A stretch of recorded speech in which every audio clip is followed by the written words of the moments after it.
Welcome to the Coco Lesa Podcast.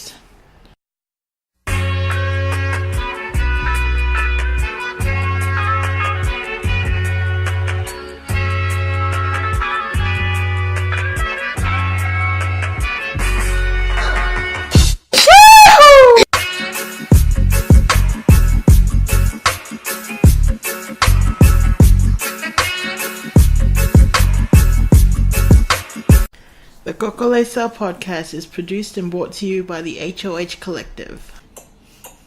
Hello, Falava. And kia ora, and welcome back to the Coco Lesa Podcast, family. This is Okasan, Oyabun, and Shoto, which you can hear from the sucking noises. Also, she is experiencing her first cold this week, so you're going to hear little coughs, and you're going to hear a little some bulldog breathing, so I just want to get you guys ready for that. To give an example of that out there. But no, so this week we're actually going to be covering politics, and as usual, we'll have some debates and different perspectives on that. But I think part of the reason is because here in Aotearoa, we have the elections going on, and it's definitely that season. Yes, and early voting started today, I believe, in New Zealand. So go out and vote. And also, I think the other important part of it, which we're going to see and cover in this discussion, is what happens when you don't vote. What happens when you don't properly represent yourself, and the majority, which is not your voice, chooses for you, and you get your trumps. And I'm sure there are national supporters, because listen, there are national supporters hidden among us who will listen to this and think that John Key is nothing like that. But I think you mean Bill English. Sorry, look at that. But Bill English, I think, is a little bit more dangerous because he's a traditional politician and he understands better how to hide the things that he's going to do. You know what I mean? And so they sneak up on you more subtle, and then the next thing you know, you don't have a home for 9 years. So. A lot of people already don't have homes. Exactly, and that's for the last 9 years. Yeah, that they've already been in government. Yeah, and I think that's so. We've watched two of the debates now. Yeah, we watched the press debate, and then we watched the one that Mike Hosking was a mediator for, and I think that was a lot of the point that Labour tried to make, was that all of these changes he says he's going to do. He's had 9 years to really make these changes, and it's like right to implement them, and it's like, what do we have to show for it? And that was a lot of the point that they tried to strike home. With literally everything across the board: child poverty, housing, mental health, the healthcare sector, the roads, the Auckland not just Auckland transport, but transportation across. Right. And I think, so one of the points that I was making about this is, so I think this is twofold as an issue in terms of us. I think this is a lot of what we've discussed already in terms of not even just young people, but a lot of us as brown people and people of color don't feel properly represented, and so we don't think we make a difference, and so we don't really vote or come out in numbers the way we're supposed to, or engage in politics the way we should, because it's the one person doesn't matter mentality. And I'm not going to be offensive and say what comes into my head in terms of that, but it's really the wrong way to handle the situation. What? And it's not the truth. What's the first thing that pops into my head? Is it house? No, the first thing that pops...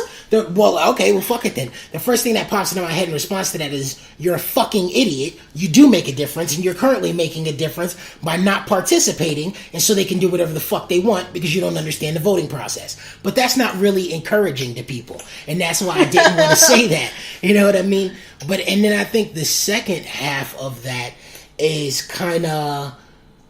It's the Republican issue in the states. It's the national issue. It comes back into us talking about brown people, or people of color, black and brown, that don't mentally really properly want to associate with themselves and their culture, and so they choose things that don't represent them because they think it's going to give them a passing card, like, oh no, we stand on the same issues, we believe in the same things, and so they try to represent whiteness from a political point, and that's the most dangerous point to do it, because it's really how you strip yourself and your community of your advantages and your freedoms and your rights and all other types of things, and they don't even understand the ways that they hurt their people and themselves in that. It's like people here and that vote national, that vote, or people in the States that vote Republican because they think, oh, I make enough money. But unless you're in a triple digit tax bracket, it doesn't benefit you, and you're voting from a really uneducated place. Sorry, she's super sick. But unless you're in triple digits, you're not helping yourself or anyone you know. You're hurting yourself. And one of the things that's so dope about this, and you should really talk more in this episode, is there's a New York radio personality that we listen to and a bunch of other people, and they are triple digits, and they still vote against their own interests because they care about their people and the future of their people. And so if people who are in that tax bracket can make the effort to vote against their personal interests, for you to not do it for something that you don't really understand is pretty fucking stupid. Especially, I don't understand when our brown people vote against our own interests. Like, it's for our own people that you really take a look at this election and change the government, because for the last 9 years, nothing has been working for us. Nothing has benefited us. You look at our schools, you look at the communities we live in, you look at the healthcare we're receiving, you look at mental health, suicide rates are high, especially for our Pacifica people. And to go against that and vote for national, it just is not for our own interests. And I know there's a lot of people, I vote for myself. I'm not voting for my people. I think you should cover the national perspective. I'll cover the Republican perspective. And that's pretty much us covered in both ways. Because you get, I mean, it makes sense because you're from Australian, Aotearoa, like, centric. But, like, for me, even though Hawaii is still the Pacific, like, we're really affected by the mainland. Yeah. And then we have a lot of mainland islanders. And I think the reason that I'm coming from this angle is because I really want to acknowledge all of our audience. Yeah, so even though what I want to come into and say is that this mentality is shown across the whole board for people who voted for Trump, for people who voted for John Key in the last election, for people our own people who are going to be voting for national. It's like, I feel like there's this mentality that if you vote for them, like you were saying, if you get take accepted. A stance on their issues, it's like, no, I'm not with them. I'm a part of us. Yeah, and like slowly you can move your way into like their the black situation. People that wear Confederate flags and the white passing Spanish people. Oh my goodness! And I just saw a video today of an American Samoan Trump supporter. He was at a rally and he was speaking so adamantly and passionately about Trump, and how I just had to leave the room because I really didn't have the energy or tolerance for it because it made me tired. And it just really made me so angry. Like, America doesn't do anything for America Samoa, and yet they cling so hard to that personality and that American identity. Yeah, Samoa. Like, it makes them feel better or above. Yeah, and yet we have one of the highest numbers of American troops coming in. And yet we can't even the mainland vote. Farms American Samoa for soldiers, and they have no representation in any capacity in government. We cannot vote.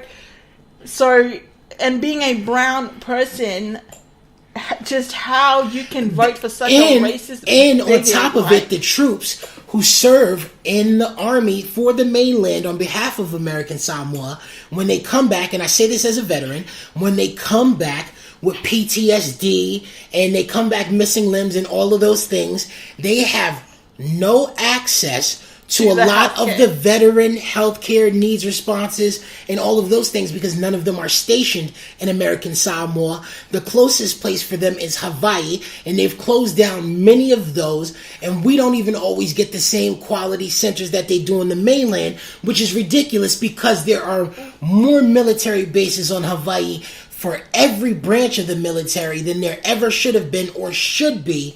And so you really shoot yourself in the foot. But I think part of this discussion, outside of just vilifying, is we have to help people understand the ways that we can and do for politics. So if you have examples, they're probably going to be different than mine. So you want to go first? What do you mean? I mean, we always come at these from completely different angles. So what are your opinions and views on how voting is important and why it makes a difference to be a voter? Well, personally, as much as I say, oh, don't vote national, I really think that our youth make a big difference. We make up a big voting bloc of, like, just the sheer number of us, and a lot of us do not even vote. So if you can imagine that if all of us who had the capacity and were eligible to vote did vote, that could just drastically change the way this election goes. Another thing to jump on that a little bit, because we always cross-reference and give rebuttals and things like that. You guys really don't understand the power that we have, and this is part of where I'm going to come from it too. But if all of us who don't vote and who don't take an interest in politics as young islanders and young brown people and young black people just really went out and took an interest and voted, these Palangi and white people would be so shook and so afraid that they would do what they try and do now in the mainland, and is change the rules and laws around registration and who can vote where, like they did in the civil rights. They tried to make it impossible for people of color to vote because they understood the power of change that comes from representing your vote. And for the Black Panthers and the Polynesian Panthers and all of these groups to work so hard in Aotearoa and the mainland for us to have the right as black and brown people to vote and be represented, and for us one generation after to not give a fuck, is disgusting.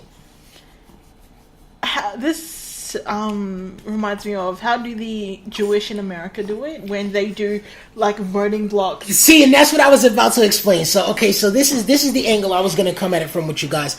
And so it's something that I wrote about in my book, which, again, just in case you haven't heard, shameless plug, More Than Just Surviving Life. It's available on Amazon. Amazon AU, Amazon.co.nz, Amazon US, paperback and ebook format, right?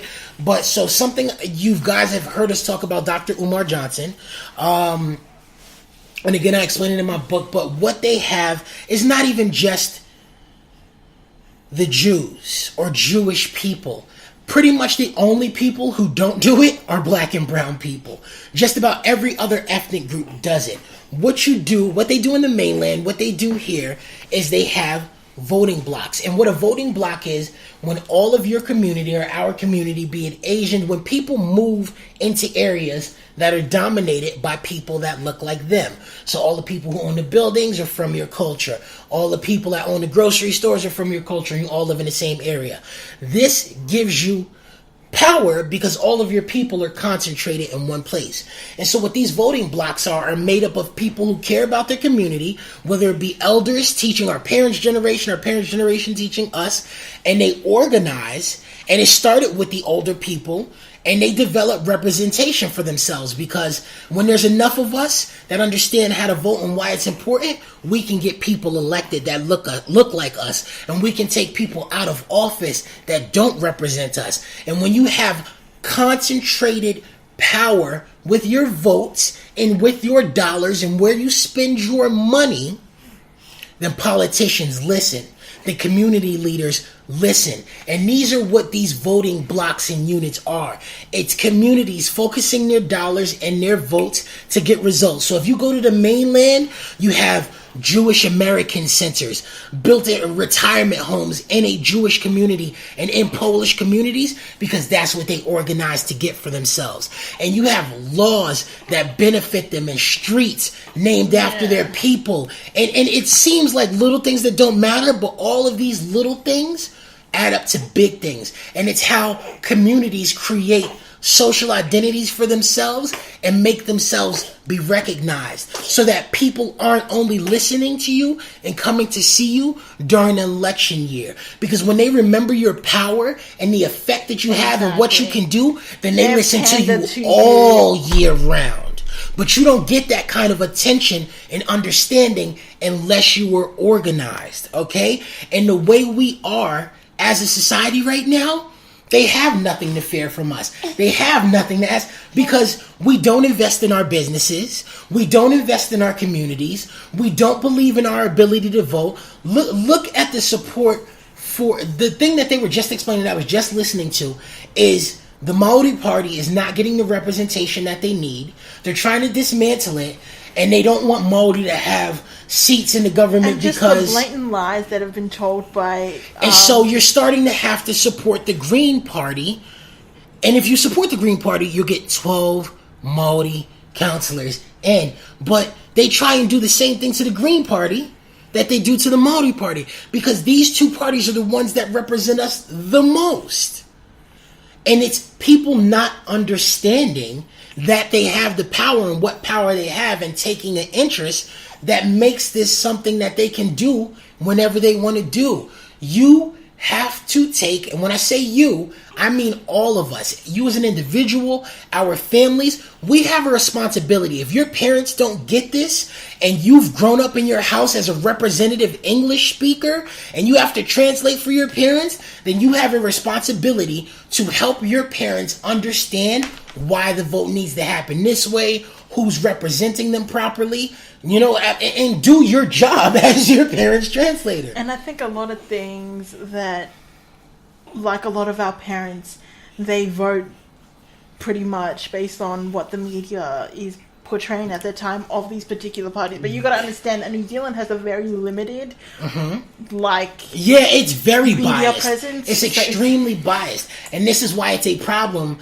That it's not even slander, because it's not just our parents, it's not just our people. You have a lot of people from every demographic and every culture that believe exactly what they are told on the TV and exactly what it says, and the news that they get on Facebook and the news on Facebook. So Okasan makes fun of me all the time because she talks super low, and so she says that we play Chinese whispers. We're like, the facts get skewed, and Facebook is exactly that on a larger scale, and people treat Facebook like that shit is CNN. So like it's Twitter is an echo chamber, then Facebook is just a Chinese whisper game. Exactly. And they treat it like it's the BCC and see it like the greatest news networks in the world, and it's misinformation. And it's so funny because there's this joke online about how, like, back when we were young and we were first growing up, it was don't talk to people on the internet. Now it's, did you see what Facebook said? Because I heard you can't eat that. You know what I mean? It gives you cancer. Apparently everything gives you cancer. But that's really the transition that we're at. You know what I mean? And something that our parents don't actively go to find, or it's not as accessible to them as it is to us. But even to us, some of us won't look for it, is the policies that these parties are proposing. So really what I would advise, not that I'm a political advisor or anything, but I'll advise politically. I'll do it. Is to really look at the policies that these parties have put out and which ones align best with your views and your interests. I think so the reason I can talk on this subject, and I will give political advice on this, is again another twofold. I always come at you with two different sides to it. The first is I will take shots on you on this. So I say this as an advertiser and someone who sells things and someone who has to market for their own products. Something that you've even said yourself. You were like, I need to read more. I have to step my level up because being on Twitter so much made you get used to the 150 characters. Yeah, you check out. Your attention span is so short. And it's not even just you, it's so many people. Because of social media, there are people if it doesn't matter if it's Tumblr, if it's Twitter, if it's Facebook, if they see a paragraph, they're scrolling past. If you can't put what you need in bullet points, they're not paying attention. And this is why our media gets away with the misdirection, rapper kills, and it turns out to be a person who did a diss track one time in '97, has never had a career. They shot at somebody with a BB gun, but the headline was rapper kills, and everybody's buying papers. And we fall victim to that a lot. If it doesn't catch our attention in the first 5 seconds, and if it's longer than this much, then we aren't reading and we aren't looking for the facts. But I feel like that is politics in general here, because they don't do a good enough job in our education system. No, it's not their response of... Yes, well, it is. The education system, yes. Okay, I missed you on that. I apologize. The education system. To really educate our youth on civics, like having compulsory civics class or something like that, to really educate our people on the process of government, how the election process works, because a lot of our people don't understand. May I they retort? Just do not know. Okay. All right. So, I agree. It is their responsibility. But I also think it is foolishness to expect that from them in the highest levels. One of my favorite Malcolm X quotes is, "You would be a fool to let your enemies teach your children." That we haven't had any other option except to be educated by these systems that don't represent us. I understand that for a long time, this is all we have access to, and this is the best that we have, and this is why we're in this state, and we've talked about all of that. Now, we have a responsibility to change that, but expecting these schools built on old systems that represent white values, white beliefs, white power, not from a racist point of view, but sincerely white power from a systemic place, to educate brown, black, or any children of color to learn how to do anything other but promote and excel and grow the white system that we are currently in is foolishness. They are not going to teach us how to make the system ours, and that's not what the system is for. No, that's not what I'm saying. That teach us. They need to teach our youth the basics on politics. And what do you think that does? What do you mean? It just informs them on how the voting process is. The scariest thing in the world of your vote is an informed person making a solid decision.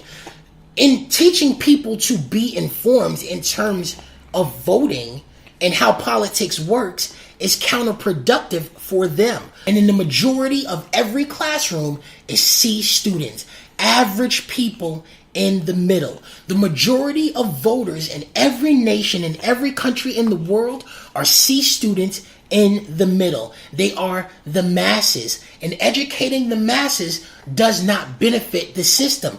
This is why people vote against their own interests, and this is why people have rallies, because voting in every country is a popularity contest. So what do you get what I mean? Other than and so, like, something that happened, again, which we were supposed to jump into. No, I'm going to give you a suggestion, but something that happened during the American votes, I don't know if it was Obama or before Obama. It was Obama.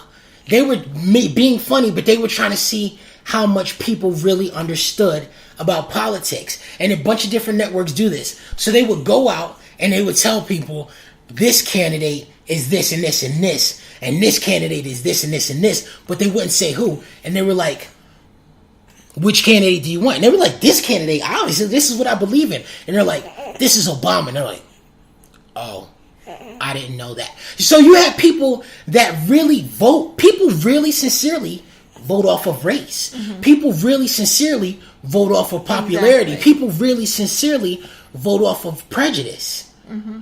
And again, this is people that don't want to learn. And they know what they know. They're proud of what they know. They're proud of what they don't know, and they're fine with that.